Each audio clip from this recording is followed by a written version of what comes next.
बंधु माने आजिर एही कार्यक्रम को आपण मानकु स्वागत। आजिर एही कार्यक्रमटी वृष राशि व्यक्तिविशेष मानक पई बहुत गुरुत्वपूर्ण अटे, बहुत ही खास अटे। आगामी 10 दिन मध्य आपणक जीवनर संपूर्ण कहानी परिवर्तन हेबाकु जाउछि। एहाकु एक प्रमुख यूटर्न भावरे विवेचना करंतु, जहां आपणक जीवन को संपूर्ण भावरे परिवर्तन करिवो। कारण ब्रह्मांड रे ग्रह गति शक्ति को उत्तेजित करुछि, जहां आपणक सुप्त भाग्य को मध्य जागृत करिवो। जदि आपण भाबुछंती जे जून मासर शेष असंभव हेबो, तेबे आपण भूल करुछंती। एही 10 दिन आपणक पई अनेक खुशी आनिबो, तथापि 3टी चैलेंज मध्य रहिछि। जदि एही चैलेंज को आपण अनदेखा करंती, तेबे सेगुडिक गुरुत्वपूर्ण समस्यार कारण होई पारे। तो बंधु माने एही वीडियो जून मासर शेष 10 दिन उपरे ध्यान केंद्रित करे। आपणक पई केउ सब शुभ खबर आसीबाकु जाउछि एवं केउ संभाव्य विपद अछि, कोन मने रखिबा उचित एवं केउ भूल गुडी को एडाइबा उचित। एक सकारात्मक आरंभ सुनिश्चित करिबा पई आमर मनोभाव को उन्नत एवं आमर हृदय को खुशी रखिबा पई आमको आगामी मासरे परिवर्तन को सतर्कतार सहित परिचालना करिबा को पड़िबो। तेणु जून मासर एही बाकी 10 दिन सर्वाधिक उपयोग करिबा अत्यंत गुरुत्वपूर्ण।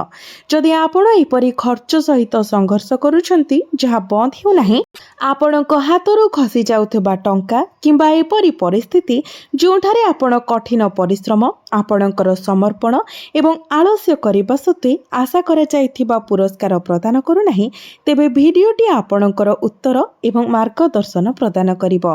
तेणु भिडियोटी को शेष पर्यंत देखंतु एवं भिडियोटी को लाइक करी चैनलटी को सब्सक्राइब करि दियंतु। कमेंट बॉक्स रे भक्ति एवं श्रद्धार सहित जय श्री जगन्नाथ, जय मां लक्ष्मी निश्चय लिखंतु। तो बंधु माने आगामी 10 दिनर अवधि संबंध रे सबुठारु गुरुत्वपूर्ण कथा हेउची जे दुईटी ग्रह प्रमुख परिवर्तन देई जाउछंती। प्रथमटी हेउची मंगल। 21 तारिख रे मंगल आपणकर लग्न को गोचर करिवे, जहा जून 26 ରୁ 28 मध्य आपण बुध मध्य द्वितीय भावरे प्रवेश करिवे। तो सेही संजोग को भांगी आपणकर तृतीय भावरे कर्कट राशि को चली जिवे। यह मने रखिबा गुरुत्वपूर्ण जे गुरु एवं शुक्र पूर्वरु तृतीय भावरे गोचर करुछंती एवं बुध एबे सेठारे सेमानंक सहित जोग देबे। तृतीय भावरे 3टी ग्रह संयोजन आपणको किछि खुशी एवं किछि चैलेंज आनी देबो। बंधु माने आपणक पई सबुठारु बड़ खुशी खबर हेउछि जे ग्रह मानकर सेनापति मंगल वर्तमान आपणक लग्न रे गोचर करिवे। मंगल अग्नि तत्वर ग्रह अटंती, तो से आमको उत्साह रे पूर्ण करंती एवं आमको दृढ़ करंती। आपणकर लग्न रे मंगलंकर गोचर आपणकर चिंताधारा, आचरण, मानसिकता एवं व्यक्तित्व को नियंत्रण करुथबा घर एही 10 दिन रे एक गुरुत्वपूर्ण परिवर्तनर संकेत दिए। आपण आपणकर चिंताधारा कार्य रे परिणत करिबारे सफल हेबे। सर्वोपरि जदि केही बहुत चिंता करे किंतु किछि करे नाही, तेबे कोन से माने फलाफल हासिल करि पारिबे? निश्चित भावरे नुहे। मंगल आपणको एक ठेला देबे। एहा आपणकर स्वभाव रे एक अग्निपूर्ण दृढ़ता सृष्टि करिवे, जहां आपणको अनुभव कराइबो बहुत होई गला, मु आउ एहाकु सह्य करिबि नाही, मते पदक्षेप नेबाकु पड़िबो। मंगलंकर अग्निपूर्ण प्रकृति द्वारा प्रवाहित एही आक्रमणात्मक एवं चाहिदार उष्मता एते शक्तिशाली हेबो जे कार्य करिबा परे आपण भाबी पारंती, मु एहा किपरि कली, मु भाबी पारि नथिली जे मु एहा करिबाकू सक्षम हेबी। मंगल एही 10 दिन मध्यरे आपणଙ୍କୁ सेही अविश्वसनीय शक्ति एवं उत्साह प्रदान करिवे। सेही समय आपणଙ୍କର व्यक्तित्वरे एक उल्लेखनीय परिवर्तन हेबो। लोक माने आपणଙ୍କର एक स्वतंत्र परिवर्तन देखिबे। आपणଙ୍କର आत्मविश्वास वृद्धि पाइब। आपणଙ୍କ आखिरे एक नूतन आलोक आसीब एवं आपण आपणଙ୍କର व्यक्तित्व, आपणଙ୍କର कार्य एवं आपणଙ୍କର आत्मविश्वास माध्यम रे लोकमानଙ୍କୁ चिति पारिबे। आपण आपणଙ୍କର कार्य पई न्यायपूर्ण पुरस्कार पाइबे। आपणଙ୍କର जीवन रे कठिन परिश्रम रो आपण केबे भी पछ घुंचा देई नाहंती। जेतेबेले निजको प्रमाणित करिवार मुहूर्त आसिला, आपण ताहा सब किछि देई देले। जो माने आपणको निजर बोली भाबु नथिले, आपण सेमाननको मध्य सहाय्य करिसेंती। भगवान शनि आपणଙ୍କର एही गुण गुडी को बहुत प्रशंसा करंती। तो वर्तमान शनि आपणकर एकादश भाव अछंती लाभ स्थान रे। तो यह आपण को सूचाई देउची जे आपणकर पूर्व कर्म पाई एही 10 दिन मध्य आपण को पुरस्कृत करिवे। हुए तो आपण कोनोसी महान कार्य करिसंती किंबा अपार परिश्रम करिसंती, तथापि एसबु सत्वे जीवन किछिटा असंपूर्ण रही जाइछि बोली अनुभव हेउछि। वर्तमान भगवान शनि एही समय मध्य आपणको से कठिन परिश्रमर फल देई पारंती। आपण एहार संकेत देखिबाकू आरंभ करिवे। मासर आरंभ एवं शेष मध्य पार्थक्य अछि। आरंभ रे शनि देखंती जे जणे व्यक्ति सत्य को समर्थन करंती कि नाही, से सामना सामनी चैलेंज रो सम्मुखीन हुअंती कि कठिन परिश्रम रु दौड़ी पलांती एवं से माने अन्य मानकु प्रतारणा करंती कि समस्तंको सांगरे आनंती एवं आपण एही समस्त परीक्षा रे उत्कर्ष हासिल करिसंती। तेणु मासटी शेष हेबाकू जाउथबा समय विशेष करी जून मासर शेष 10 दिन रे भगवान शनि निश्चित भाବରେ आपणकर प्रयास पाई आपणको फल प्रदान करिवे। वर्ष वर्ष धरी आपणक हृदय भितरे पोती रहिथिबा सेही दीर्घकालीन इच्छा गुड़िक पूरण करिवे। आपण से गुड़िक काहा सहित बांटी न पारंती, किंतु भगवान शनि से इच्छा विषय जानती सेमानंकर पूरणर समय आसीछि।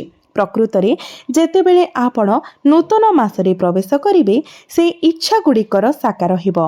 यह प्रति सूचित करुथबा संकेत गुड़िक स्पष्ट भावरे दृश्यमान। तथापि तृतीय भावरु शुभ खबर जहाँ आहुरी बड़ हेबा पाई जाउछि।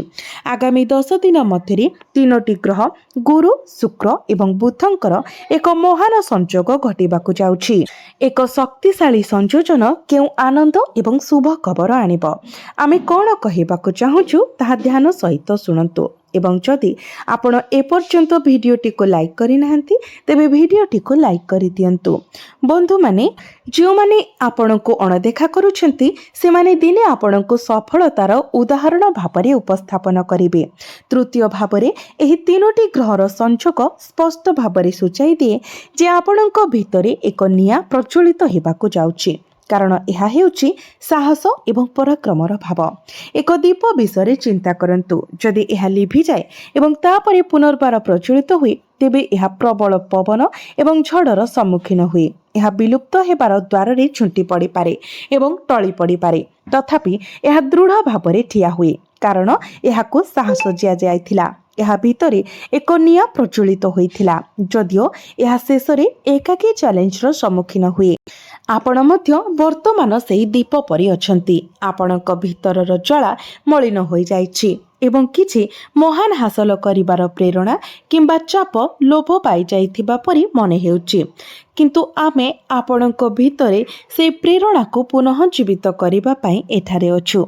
आमे आपणक भितरे एक निया प्रज्वलित करूछु जहाँ आपणको निर्भीक एवं आत्मविश्वासर सहित आपणकर चैलेंज सम्मुखीन करने सक्षम करिब। एक ज्वलंता दीप परि यह काहेकि घटुछि, कारण वीरत्वर घरे 3टी प्रमुख ग्रह एक महान संयोग सृष्टि होइछि। जेतेबेले आपणकर बुद्धि आपणको विफल करे, जेतेबेले आपण चिंता करि पारु नाहंती, कोन करिवे जानि पारु नाहंती किंबा केवल चिंताधारा आनि पारु नाहंती, बुध आपणको समर्थन करिबा एवं आपणकर मन को सशक्त करिबा पई आगे आसीबे। जेतेबेले आपण अनुभव करिवे जे भाग्य आपणक पाखरे नाही, अत्यंत कठिन परिश्रम करिबा, अशेष संघर्ष करिबा एवं पदोन्नति उन्नति किंबा ग्राहक मानक आकर्षित करिबारे कोनोसी सफलता न पाइबा सत्वे गुरु आपणकर साहाय्य करिबाकू आसीबे एवं आपणकर भाग्य को यथेष्ट मजबूत करिबे। आपण अनुभव करि पारंती जे लोक माने आपणको पसंद करंती नाही। आपण जेउठाको भी जांती सेठारे आपणको कोनोसी सम्मान मिलु नाही किंबा लोक माने आपणको आखि पिछुलाके देखंती। एही परिस्थिति रे शुक्र आपणको समस्तଙ୍କ ମଧ୍ୟରେ प्रिय करिबा पई उपस्थित अछंती। एक परिवर्तन जहां आपण आगामी 10 दिन मध्यरे निजे देखिबे। चतुर्थ एवं शेष शुभ खबर हेउची जे धन भावरे सूर्यंकर उपस्थिति एक शक्तिशाली आर्थिक सुजोग सृष्टि करुछि। ग्रह मानकर राजा एवं शक्तिर उच्च भावरे सूर्य एवं आपणकर धन भावरे सक्रिय एवं उच्च। जेतेबेले यह आर्थिक लाभ पई रास्ता खोलिबो, आपणको 3टी निर्दिष्ट विपद प्रति सतर्क रहिबाको पड़िबो।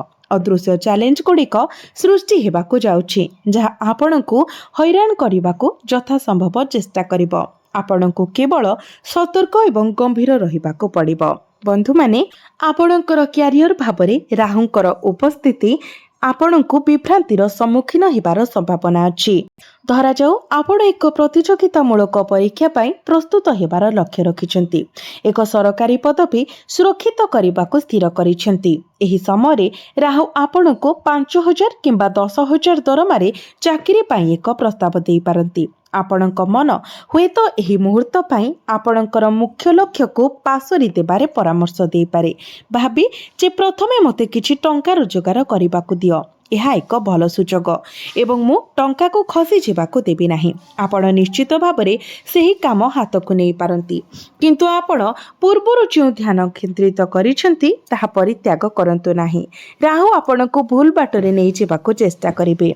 व्यवसाय रे जदि आपण किछि करिबाकू बाहरिछंती तेबे आपण खराब परामर्श देउथिबा लोकंको सहित साक्षात करिवे। चाकरी साक्षातकार विषय आपण लोकमानंको आपणकर विभिन्न प्रकारर कथा कहूथिबार देखिबे। आपणकर मन दोहली पारे। प्रथमे एही अन्य काम करिबा पई आपणकर पाठ पढ़ाकू पासरी देबा किंबा आपणकर दुकान खोलिबाकू स्थगित रखिबा किंबा अवसर पई बाहरकू जिबा किंबा कामरू छुट्टी नेबा निष्पत्ति नेबा एवं ठीक सेही समय आपण सेही सुजोग हराई पारंती जहा आपणको आगको बढ़ाइबा पई उद्दिष्ट थिला। तेणु एठारे आपणको सतर्क रहिबाको पड़िबो। आपणकर स्वप्नर दुनिया रे रहिबा अपेक्षा आपण रियलिटी को हाथ छड़ा करि दियंती। परिस्थिति को स्पष्ट भाबरे बुझिबा एवं वास्तवतारे स्थिर रहिबा आवश्यक। तो बंधु माने एही सबुर प्रतिकार पई आपण प्रत्येक दिन प्रत्येक बुधवार दिन भगवान गणेश को पूजा करंतु। 21टी दुब लाल सूतारे बांधी प्रभु भगवान गणेश को अर्पण करंतु। बुंदी लड्डू अर्पण करंतु एवं आपण को अधिक मात्रा रे शुभ फल प्राप्ति हेबो।